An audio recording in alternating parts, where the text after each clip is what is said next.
Imagine you're adrift in the vast, unforgiving Pacific Ocean.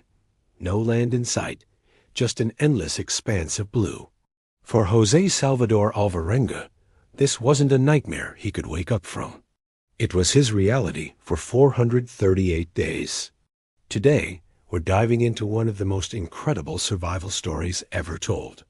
It all started on a seemingly ordinary day in November 2012. José, an experienced fisherman, and his young crewmate, Ezequiel Cordoba, set off from the coast of Mexico for what was supposed to be a 30-hour fishing trip. They were hunting for shark, tuna, and mahi-mahi in their small, open-topped fiberglass boat. The boat was simple, just 25 feet long, equipped with a single outboard motor and a large, refrigerator-sized icebox for their catch. They had no GPS, no radio, and only basic supplies. They trusted the weather, their skills, and a bit of luck. But on this day, luck was not on their side. A monstrous storm, a norther, descended upon them with terrifying speed. Winds howled and waves, as high as buildings, crashed over their small vessel. For hours, they battled the elements, fighting to keep the boat from capsizing. The engine sputtered and died. They were tossed about like a toy in a bathtub, their fishing gear, supplies, and any hope of immediate rescue swallowed by the churning sea. When the storm finally passed, the silence was almost as terrifying as the chaos. They were lost, adrift, with no land in sight and no way to call for help. The first few days were a blur of fear and disbelief. They hoped a passing ship would spot them, that the currents would carry them back to shore. But as days turned into weeks, the grim reality set in. They were utterly alone. Their initial supplies of food and water were long gone. Survival became a brutal, primal instinct. They had to innovate or perish. How do you find food in the middle of the ocean? José, with his years of experience, knew the sea could provide. He learned to catch turtles as they swam by, grabbing them by their flippers.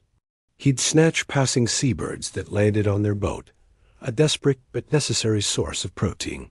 And he became a master at catching fish with his bare hands.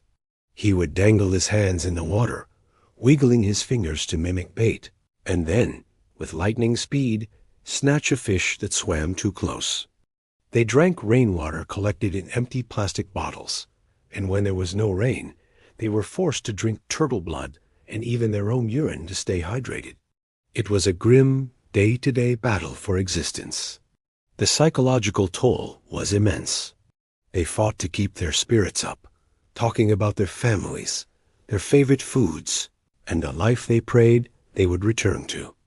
They'd look at the moon and imagine their loved ones looking at the same moon, a small, shared connection in their profound isolation. But as months dragged on, the strain became unbearable. Ezequiel, the younger of the two, began to lose hope. He grew sick from eating raw birds and turtles, and eventually refused to eat at all. Despite José's pleas and attempts to force-feed him, Ezequiel's body and spirit gave out. About 4 months into their ordeal, he passed away. José was now truly alone. The despair was crushing.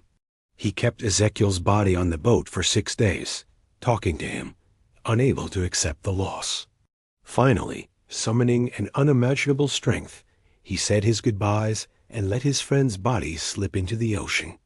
For a time, José contemplated giving up, joining his friend in the water.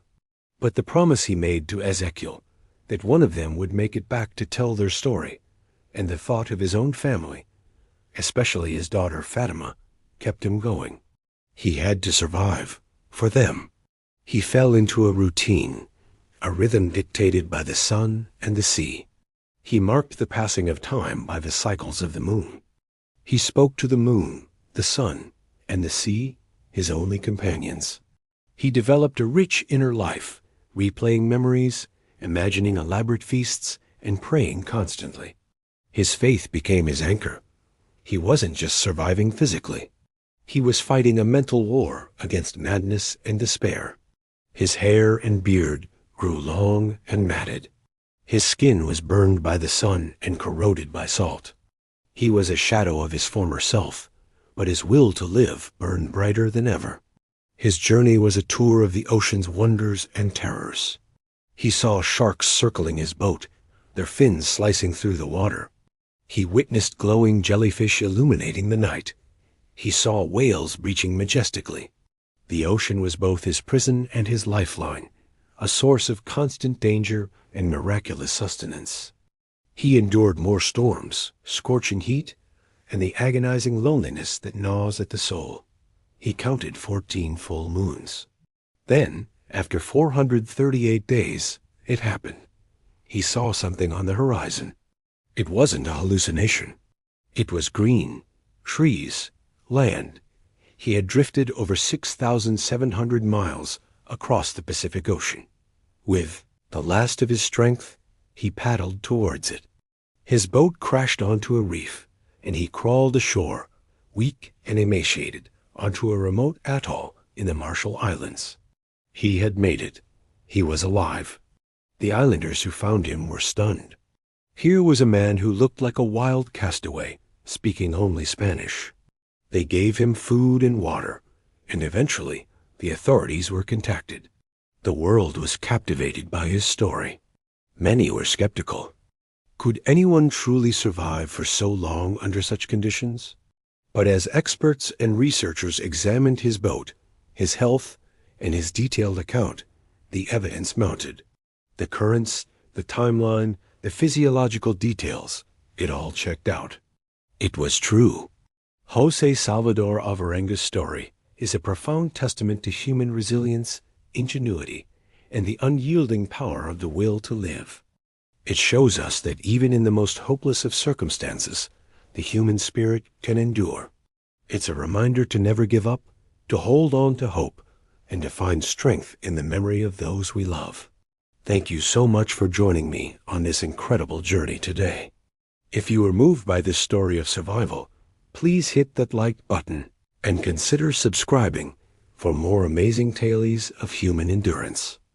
We'd love to have you as part of our community. Until next time, stay safe and stay curious.